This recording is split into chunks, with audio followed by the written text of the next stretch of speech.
Now, you are in London, so we've got to talk about what's going on between Trump and the UK Prime Minister, Sir Keir Starmer. He has spoken to Keir Starmer 6 days after returning to the White House, and Trump said that Keir Starmer is doing a good job. He said, "I may not agree with his philosophy, but I have a very good relationship with him." Let's just look back at some of the remarks that Keir Starmer has made about Donald Trump in the past. I wouldn't want Donald Trump round for dinner. But don't underestimate the danger to the world if Trump is re-elected this time around. I'm anti-Trump. I would like to send my warmest congratulations to President Trump on his inauguration as the 47th President of the United States. Oh, it is so uncomfortable to watch him say he'd like to send his warmest congratulations to Trump.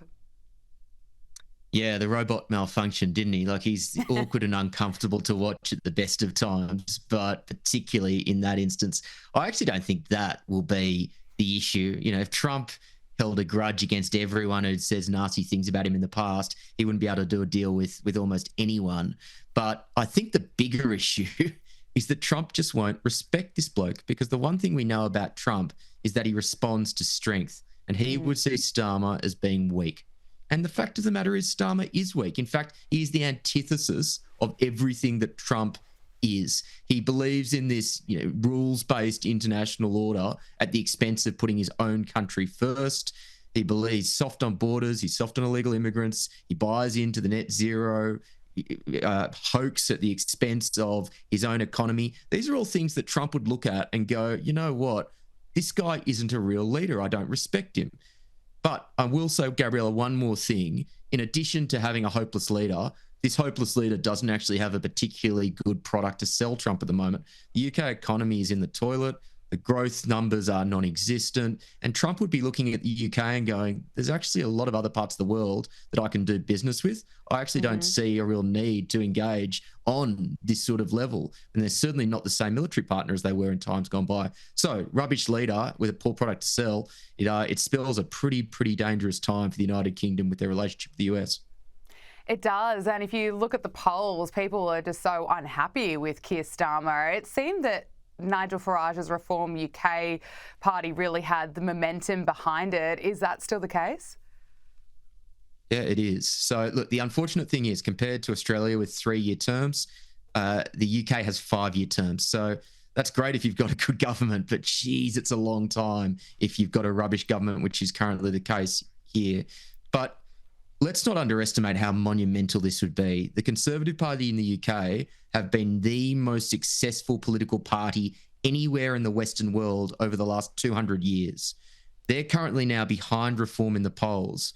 Farage has quite literally a once-in-a-century opportunity to change the structure and the dynamics of British politics. And so I think, again, we can't speak too soon. There's 4.5 years to go, and it's going to be a very long 4.5 years. But there is momentum behind Reform. There is a seething anger in the population at the moment around the economy, around mass migration, around grooming gangs. They're taking that out on Labor. If they play their cards right, it is now very possible that Reform could win the election in their own right and not avoiding a coalition with the Conservative Party.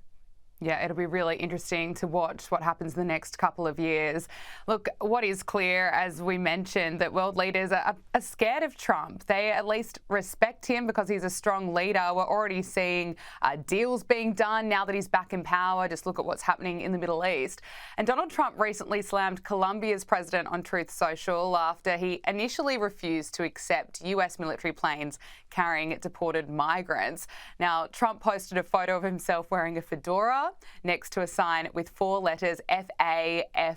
I actually had to figure out what this actually means recently, and I've discovered it's F around, find out. And after the threats about tariffs, Colombia's government agreed to allow US military flights carrying deported migrants to land. So FAFO at this stage, we're 1 week in, but it seems to be working for Trump. Yeah, it does. Welcome to the age of FAFO diplomacy, and I'm all for it. It's worth actually just recounting this. You had 2 planes that were on course for Colombia full of illegal criminal migrants of Colombian heritage. The Colombian president says, no, too hard. We don't want them. Trump is on the golf course at the time and he goes, nah, sorry, mate. Gets out of his golf buggy, tweets away that we are going to put 25% tariffs on you. They're going to go up to 50% tariffs in a week. We're going to put sanctions on all of your senior leaders and oligarchs. We're going to stop any Colombian officials entering the country. We're going to basically make your life a misery. And within 20 minutes, not only did Colombia cave, they offered the presidential plane of Colombia to help get these migrants out of the US and into Colombian territory. It was extraordinary. And I was watching this in the pub at the time, just on Twitter going, this is so much fun.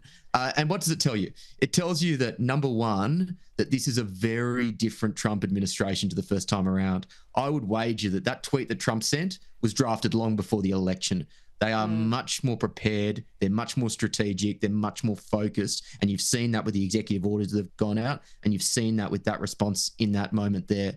But the other thing is, it's just refreshing to see a leader that is unashamedly putting the interests of his country first. If it was Biden who was the president in the situation, he would have taken the plane back and then you would have had a review and some government department would have said, well, there might be this international law that we're potentially in contravention of. It would have gone for a few months and then nothing would have happened and it would have fallen out of the news and those people would have stayed in America. It is so good to finally see a country that is actually putting its people first. I just wish the UK and Australia would do the same thing.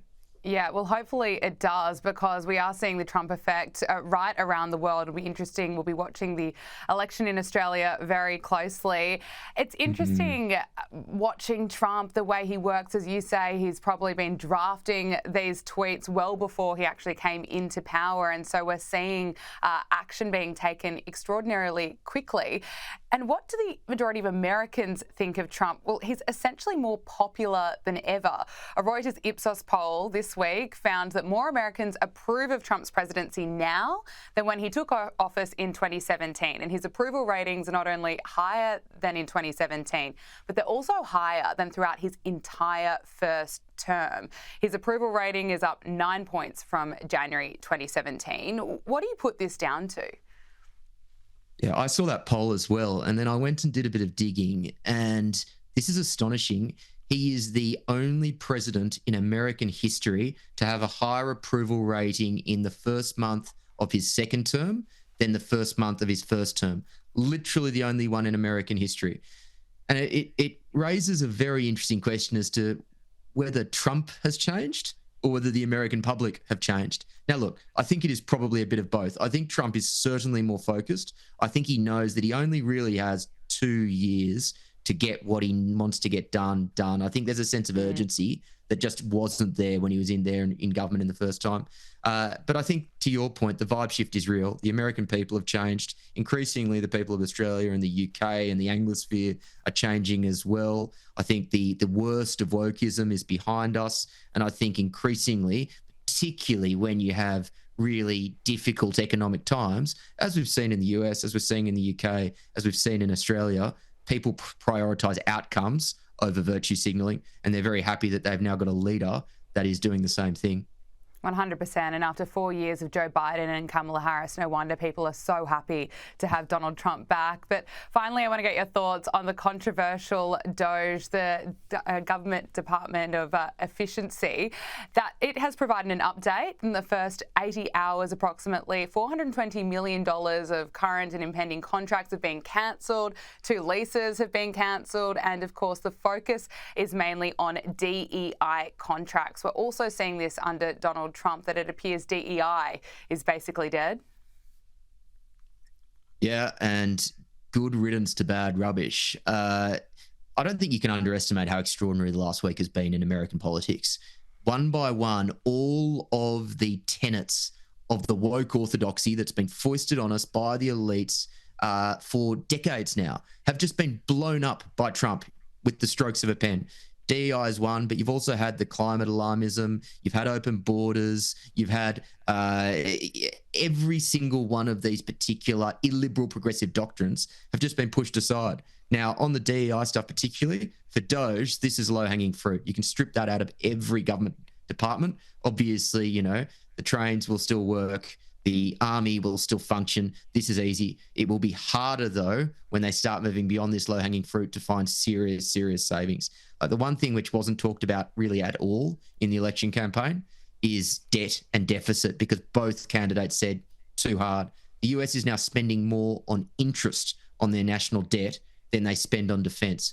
That's extraordinary. And there is a pretty much an ironclad law that any great power that spends more on servicing their debt than on their military won't remain a great power for long.